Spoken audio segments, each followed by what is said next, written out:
कधीच नाही चुकणार तुमचे फेवरेट टीव्ही शोज झी5 सोबत, तेही एकदम फ्री। इंद्राणी ताई, यांना सांगा की फाल्गुनी समोर यायचं नाही म्हणून, आणि फाल्गुनी तू सुद्धा या बाईकडे अजिबात बघायचं नाही। तिकडे बघ। काकू, नेत्रा प्लीज।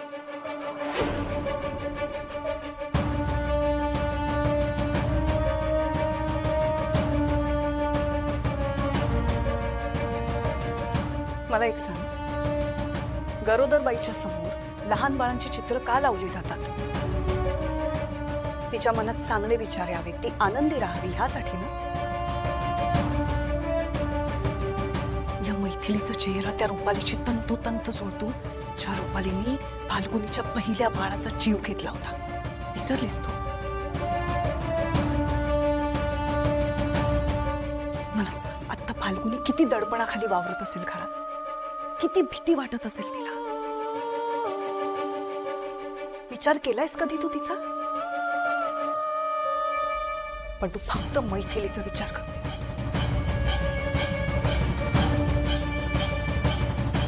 तिला काय हवंय काय नकोय एवढंच फक्त बघतेस, घरच्या एका माणसाचा विचार करत नाहीस तू। फक्त स्वतःची बाजू मांडतेस। समोरच्याच्या मनात काय चाललंय हे जाणून घेण्याचा कधी प्रयत्न करतेस?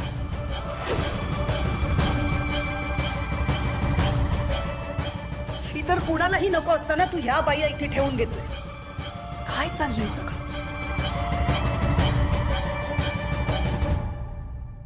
काय लपवतेस माझ्यापासून? नेत्र, काय आहे तुझ्या मनात मला सांग।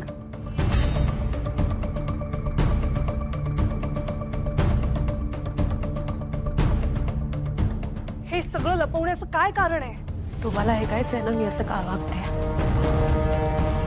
सांगते, चला माझ्या।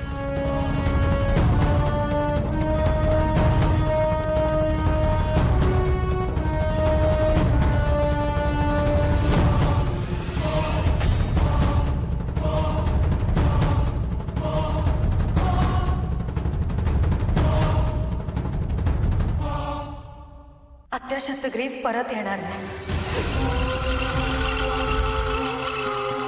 तुम्ही कोमात गेल्यानंतर शतग्रीव ईशाला घेऊन गेला होता आणि ईशाला शोधत आम्ही कलकत्त्याला पोहोचलो। आई, सगळ्या संकटांशी लढायची शक्ती मला दे। इतर घराला लॉक आहे।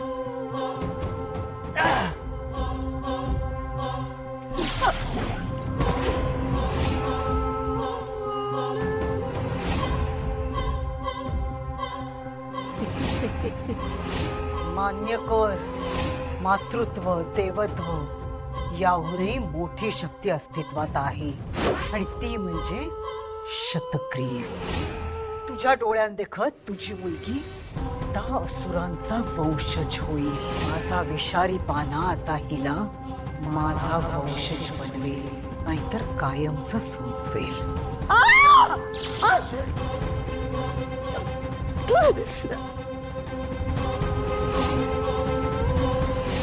विरोचक असो नाही तर शतग्रीव, सगळ्यांना देवी आईला शरण यावंच लागतं।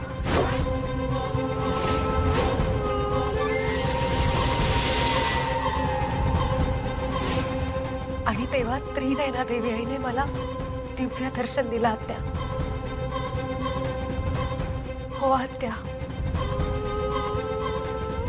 साक्षात देवी आई माझ्यासमोर प्रकट झाली।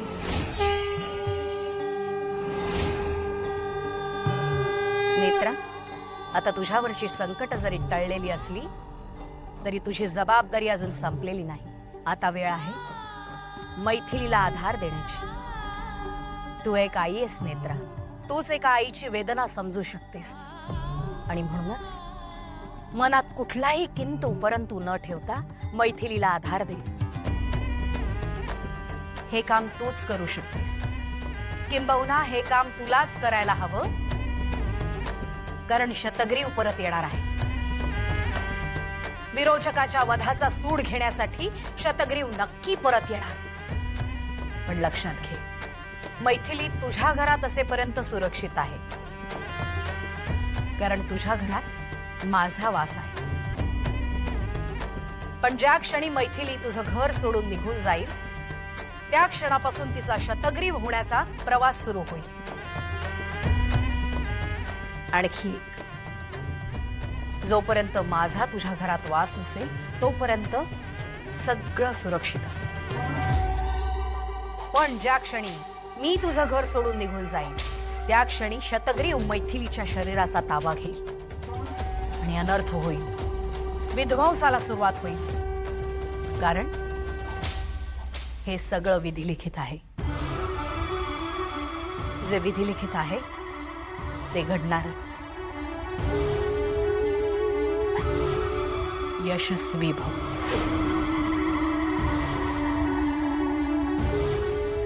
शतग्रीव मैथिली मावशींच्या रूपातच परत येणार आहे आणि म्हणून मी हे सगळं करते. आता तरी तुम्हाला कळलं ना सगळं.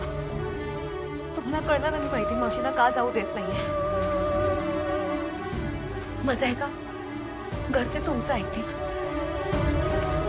तुम्ही सगळ्यांना समजावा.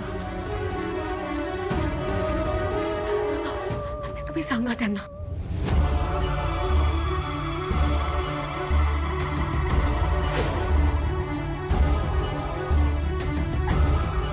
मी नाही विश्वास ठेवणार तुझ्यावर.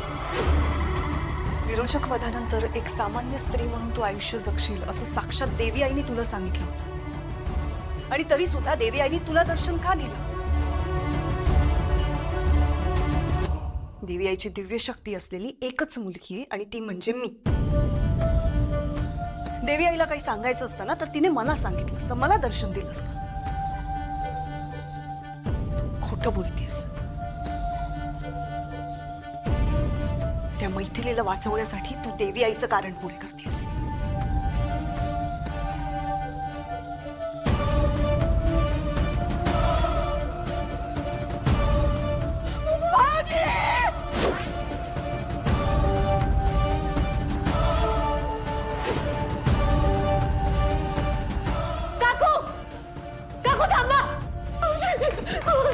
केतकी काय झालं केतकी? नेत्राने घात केलाय. काय? काकू काकू ऐका. शतग्रीव परत येणार आहे.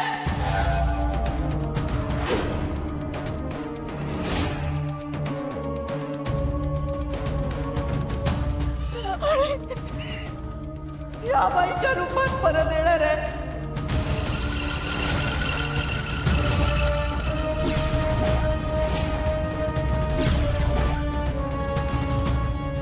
नेत्रा तू फसवलेस आम्हाला. नाही नाही काकू असं नाहीये. सांगते. नेत्रा बस. आता अजून खोटं नको बोलूस. भाऊजी, जोपर्यंत देवीचा वास आपल्या घरात असणार आहे तोपर्यंत सगळं छान असेल. पण ज्या दिवशी देवी आई आपलं घर सोडून जाईल त्या दिवशी ही मैथिली सेनगुप्ता शतग्रीव होणार आहे.